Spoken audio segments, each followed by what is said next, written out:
Hello everybody, welcome back on the Mark II build. Today we are looking at fitting a new alloy radiator. Now let's just spend a minute and talk about what your options are if you're in the market to replace your radiator. The alloy sort of upgraded units, as normal, you can spend basically whatever you want to spend. I've seen one for £600. I'm sure somebody would relieve you with £1,000 if you wanted it all bespoke and custom made. I just want something that holds water and gets me down the road. So this is the unit that's sold under the GPI Racing brand. This is the one that's on eBay for £188. I don't like dealing with eBay anymore after a bad experience, so I went on Amazon, and if you type in on Amazon Jaguar Mark II, you will not get any results. So I started just generally having a look around at all the radiators, and I came across this one, and it's listed under Mark I, Mark II and S-Type. They forgot to mention it was for a Jaguar, and it was cheaper at £155 with free delivery, so I thought that was perfectly reasonable and acceptable. So I'm pleased with it so far. Looking forward to fitting it. Looks like we need a couple of little perhaps rubber feet at the bottom, so let's not waste any more time and let's get on with it.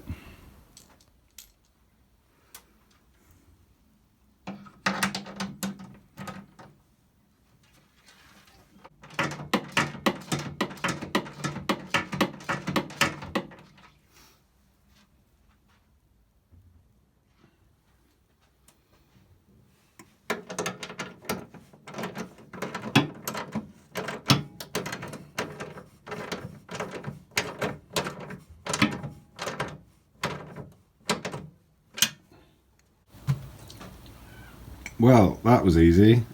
I was expecting to spend an afternoon making brackets or whatever to get that to fit, but that literally just went straight in. No more to say about it, so good job GPI.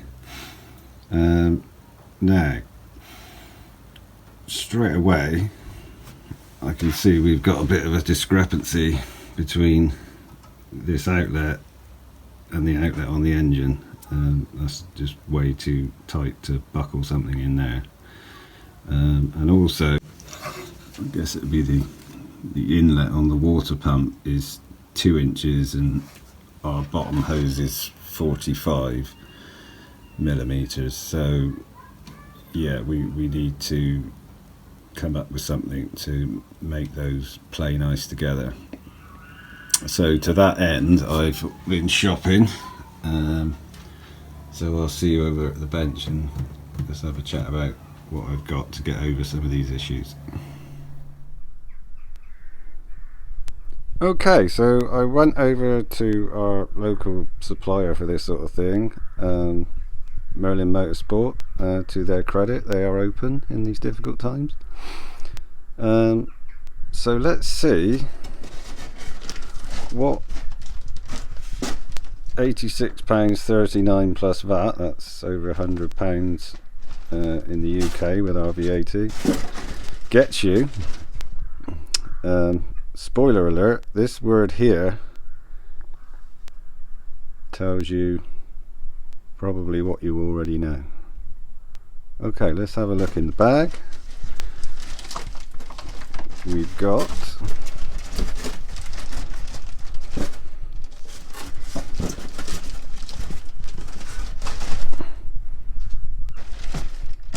two meters of 1/2-inch heater hose, one straight through adapter to put your fan switch in,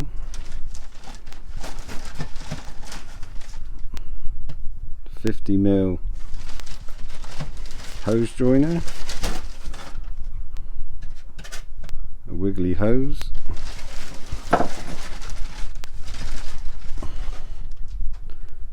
And the shorter 50mm hose joiner. So there we go. I'll let you decide if you think that's value for money.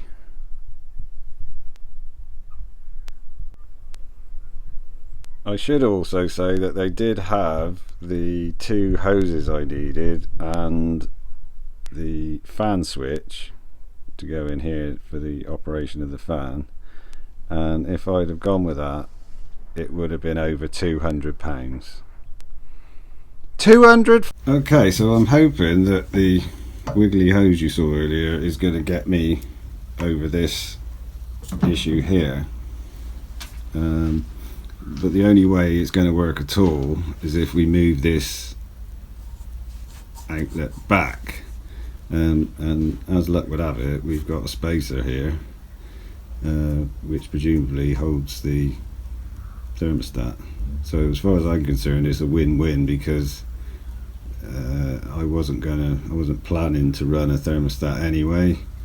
To me, for the use it's going to get, it's just one more thing that could, you know, give you head gasket issues on an old XK engine. If you don't actually need it for daily use, then, you know, if you get shot of it, it can't let you down, can it? So let's see if we can move this up to here and give us the breathing space we need to get this top connected.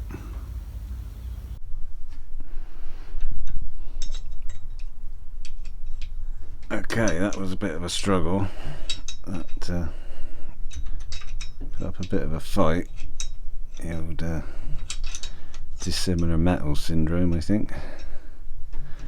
So hopefully it won't be long and we'll have this out where we want it.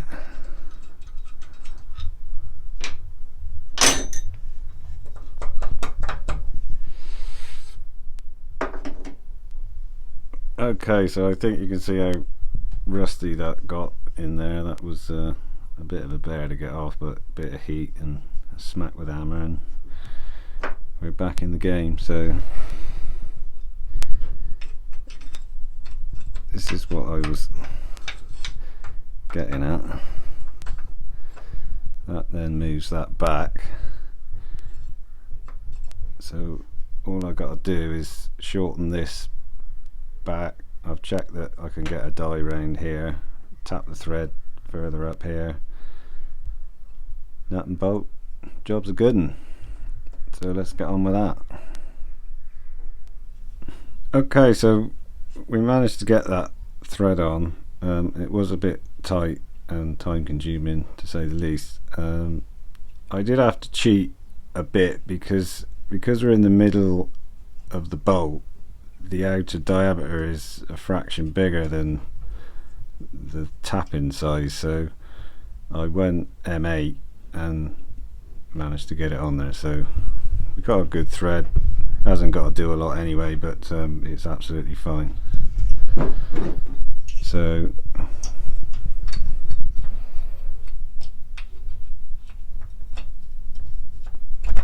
that's our fella there. Now I did try the wiggly hose, but it wasn't a great success, I have to say.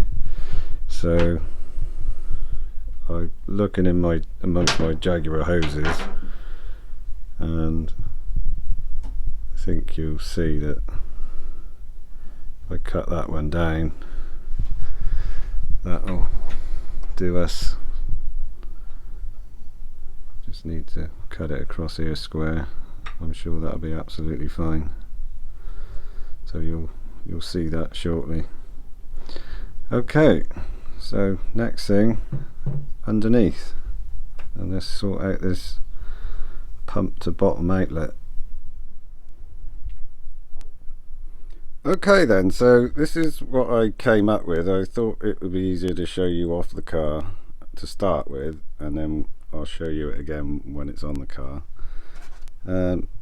So going from the pump end, and remember the reason we're going to all this trouble is because I've got the bigger inlet, 2-inch inlet, which wouldn't have been standard on an original Mark II, and also obviously no Mark II would have had a port to put a fan switch. So transit silicone hose. In here is our 50mm hose connector from our friends at Merlin. Then we've got a straight piece of 45mm ID silicone hose, which was very good because it stretched out to the 50 and down to the 45. That all played nice together. Then we've got our straight through adapter, as we know, and then this is X300 radiator hose, which I chopped the crank bit that I needed from that, and that gives me the right crank, if you like, and sends everything up in the right direction towards the pump. This has got a little bit of give in it, which is what I needed, so that's why I've used that. Okay, so next time you see that, it'll be on the car. Should be interesting to see if it actually works.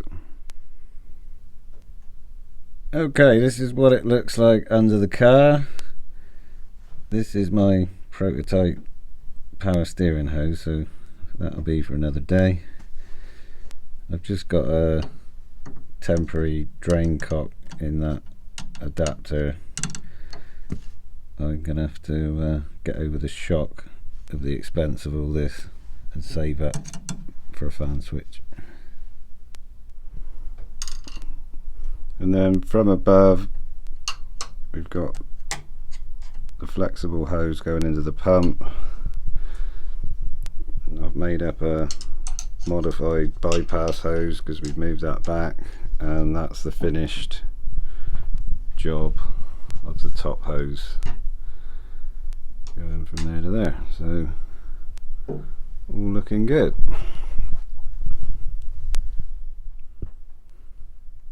So the only thing that leaves as far as the cooling goes is the heater pipes, which are one on the back of the pump and one here, which I'll just link out for now, because I'm not ready with the heater yet, and I'm not going to let that hold me out.